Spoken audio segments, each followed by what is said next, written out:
the owners of this week's Cornish Spring Garden. Now, Trebah, near Falmouth, is open to the public. Carol Madge has been to find out more about its past.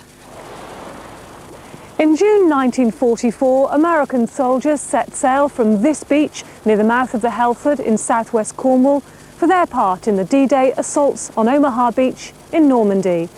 Those men are commemorated in a plaque that lies in the garden behind, and they form part of the fascinating history of Trebah.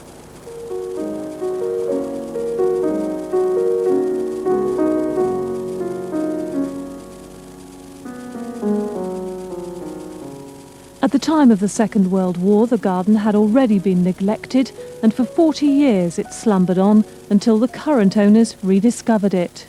We didn't think we'd got a garden. We came here to retire because we were in our mid-60s, and we came here to retire, and we thought we'd spend our time sailing and sitting about and doing nothing, instead of which I don't think we'd ever worked harder. How much knowledge of gardening did you and your husband have? We weren't gardeners, neither of us are gardeners at all. I was brought up in Oxfordshire. We had 9 gardeners, and we were not allowed in the garden, as you can imagine. The owners found out the garden was created in the 1800s by the shipping family, the Foxes. They used rare plants they picked up on their travels to create a tropical paradise. And originally this was the orchard for the house, and the orchard was progressively grubbed out and newer plants added to the area.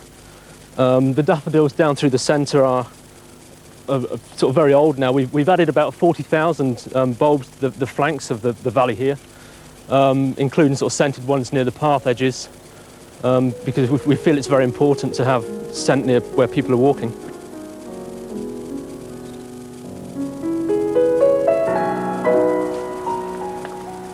This area here is the bamboozle, which is an area we began developing a couple of years ago by bringing all the bamboos which were spread throughout the garden into one area, to allow people to walk through them and have a better appreciation of the different bamboos around. I bet the kids love this bit. Oh, they chase through here, they duck and dive in amongst all the bamboos, and a little bit further back there's almost this cave-like clump of bamboos where they tuck themselves away into.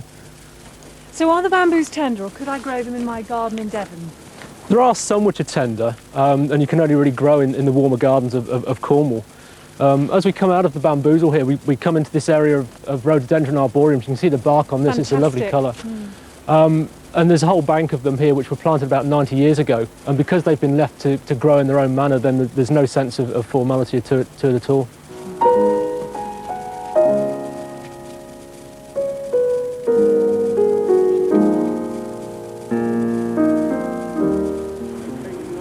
I'm surprised the tree ferns look so good. They're looking very good, particularly these recent ones from Tasmania, which have suffered much less frond damage than the original ones from South Australia, which have got quite burned. Now the unique beauty of the garden has been restored, a trust has been set up to ensure the garden is maintained for future generations. Beautiful. Now it's a